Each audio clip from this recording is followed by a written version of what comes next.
Vaishali Khandelwal, welcome back to TCM, जहां हर chapter समझ आता है।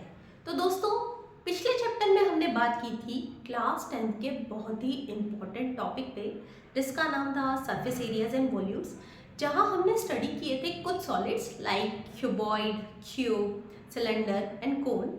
हमने जाना था कि कैसे हम टोटल सरफेस एरिया निकाल सकते हैं या फिर कैसे हम कर्व सरफेस एरिया निकाल सकते हैं। दोस्तों, मोर और लेस इस चैप्टर में ये देखा जाता है कि यही जो चार सॉलिड्स हैं, इन्हीं के कॉम्बिनेशन को एग्जामिनर इंटेलिजेंटली क्वेश्चन में फ्रेम कर देते हैं और आपसे क्वेश्चन पूछ लेते हैं। तो दोस्तों, अगर हम इन सॉलिड्स पे अपनी अच्छी अंडरस्टैंडिंग बढ़ाते हैं, प्लस हम अच्छे क्वेश्चंस प्रैक्टिस करते हैं, तो आई एम श्योर कि आप इस चैप्टर से बहुत सारे मार्क्स लेकर जाने वाले हैं। तो दोस्तों, आइए शुरू करते हैं हमारी NCERT का फर्स्ट क्वेश्चन, जिसमें हम शुरू करेंगे हमारी अंडरस्टैंडिंग बढ़ाना इन्हीं सॉलिड्स पे। तो दोस्तों, पहला क्वेश्चन देखते हैं। तो यहाँ मेंशन किया गया है 2 cubes each of volume 64 centimetre cube. यहाँ पर हमें 2 क्यूब दिए हैं और इनका वॉल्यूम, एक का वॉल्यूम, ईच मीन्स एक क्यूब का वॉल्यूम 64 सेंटीमीटर क्यूब है। अब इन दोनों क्यूब को हमने एंड टू एंड ज्वाइन कर दिया है, मीन्स इसके एंड से ये वाला एंड ज्वाइन कर दिया है और अब ये फाइनली दोस्तों बन जाता है एक क्यूबॉइड। तो यहाँ पर उन्होंने पूछा है कि आपको रिजल्टिंग सरफेस एरिया बताना है क्यूबॉइड का। दोस्तों, बहुत सारे बच्चे यहाँ पहली बार क्या करने की कोशिश करते हैं, जल्दबाजी में यहाँ से साइड प्रेडिक्ट करके सीधे वॉल्यूम निकाल आते हैं क्यूबॉइड का, जबकि यहाँ पूछा क्या गया है surface area of resulting cuboid. तो दोस्तों, मेरी आपसे रिक्वेस्ट है कि जब भी आप मेंसुरेशन का क्वेश्चन सॉल्व कर रहे हैं या कोई भी दूसरा क्वेश्चन सॉल्व कर रहे हैं, तो पहले आप क्वेश्चन को शांति से पढ़िएगा। उसके बाद आप ये देखिएगा कि हमारे पास इनपुट क्या है, और फिर तीसरी चीज़ जो कि बहुत ज़्यादा मायने रखती है कि वो आपसे फाइनली क्या पूछना चाह रहा है। क्या वो एरिया पूछ रहा है या वो वॉल्यूम पूछ रहा है। इन जनरल अगर MCQs में ऐसे क्वेश्चन आते हैं तो बच्चे ओरली कैलकुलेट करके वॉल्यूम का आंसर लगा आते हैं, और वो एग्जामिनर की ये हर बार कोशिश होती है कि जो भी बच्चा ओवर रीड करके आंसर लेकर आ रहा है, वो आपको A या B बहुत जल्दी वो ऑप्शन देखने मिल जाता है। तो बच्चा बहुत कॉन्फिडेंटली श्योर होकर कि वो ऑप्शन में आंसर बिकॉज मैं श्योर है, वो टिक कर आ जाता है, और फाइनली क्या हाथ लगता है, पछतावा। तो अच्छा है ना कि हम स्टेप बाय स्टेप चलें, पहले अच्छे से क्वेश्चन रीड करें, उसके बाद हम ये जाने कि हमें शेप क्या दिया गया है, गिवन इनपुट क्या है, फॉर्मूला क्या यूज होने वाला है, और फाइनली आउटपुट क्या लेकर आना है। तो दोस्तों, चलिए शुरू करते हैं। सबसे पहले हमें दिया है, गिवन है वॉल्यूम ऑफ क्यूब, जो कि हम जानते हैं साइड का होता है क्यूब। हम यहाँ साइड को मान लेते हैं A, जस्ट बिकॉज सोल्यूशन में आसानी हो जाती है। आप जो भी स्टेप यूज कर रहे हैं साइड में मेंशन करके आइएगा। Let side of cube be A, तो यहाँ पर A क्यूब हो जाएगा वॉल्यूम ऑफ क्यूब, और वॉल्यूम ऑफ क्यूब हमारे पास गिवन है 64 सेंटीमीटर क्यूब।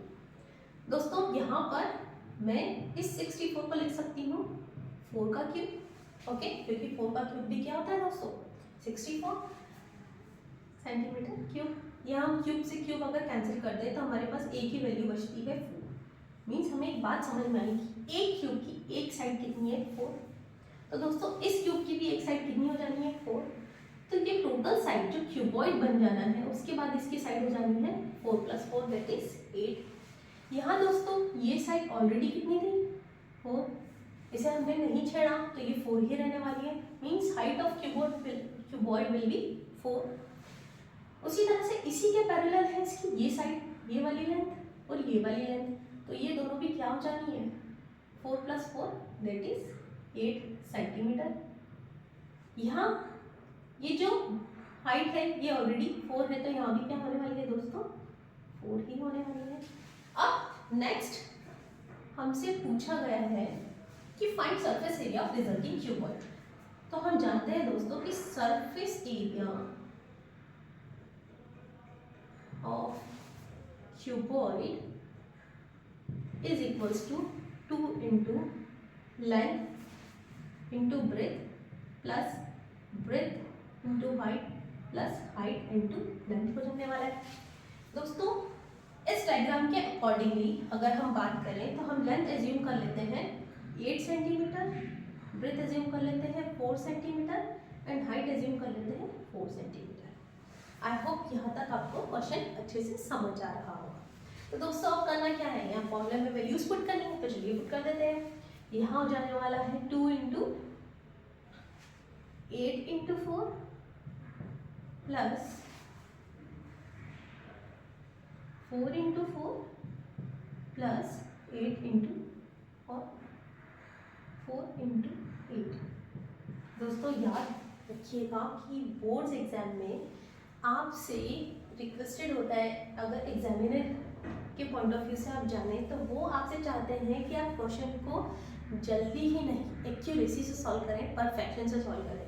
तो अगर हम यहाँ हाइट रख रहे हैं तो दोस्तों ध्यान रखिएगा यहाँ पर 4 आएगा, और अगर यहाँ लेंथ रख रहे हैं तो यहाँ 8 आएगा। Although 8 into 4 into 8 same result देगा, बट जहाँ हम लेंथ रख रहे हैं आपको ध्यान रखना है उसकी वैल्यू वही पुट होनी चाहिए। तो दोस्तों आगे बढ़ते हैं। ये हो जाने वाला है 24 प्लस 16 प्लस 24। यहाँ अगर हम सम करते हैं तो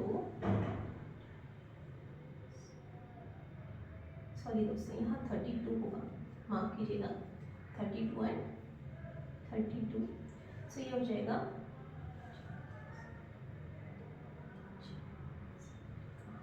80 into 2 which will be equals to 160 centimetre square. याद रखिएगा दोस्तों, जब भी हम वॉल्यूम की बात करते हैं तो जैसा कि मैंने पहले वीडियो में बताया था आपको, यहाँ पर 3 क्वांटिटी होती है, लेंथ ब्रेथ के साथ डेप्थ भी ऐड हो जाती है, इसलिए यहाँ पर क्यूब यूज होता है। लेकिन जब भी हम एरिया कैलकुलेट करते हैं तो यहाँ इन जनरल 2 क्वांटिटी में मल्टीप्लिकेशन होता है, मेनली एक लेंथ होती है और दूसरी ब्रेथ, इसलिए यहाँ यूनिट में हमेशा सेंटीमीटर और मीटर स्क्वायर लगेगा। आई होप दोस्तों आपको ये एग्जाम्पल अच्छे से समझ आया हो। नेक्स्ट वीडियो में हम आएंगे नेक्स्ट एग्जाम्पल या फिर नेक्स्ट क्वेश्चन के साथ। अगर आपकी कोई स्पेसिफिक डिमांड है, जो क्वेश्चन आपको बहुत ज़्यादा परेशान कर रहा है, या आउट ऑफ बॉक्स कोई क्वेश्चन है जो आप चाहते हैं मैं यहाँ सॉल्व करूँ, then please let me know in the comment. Thank you.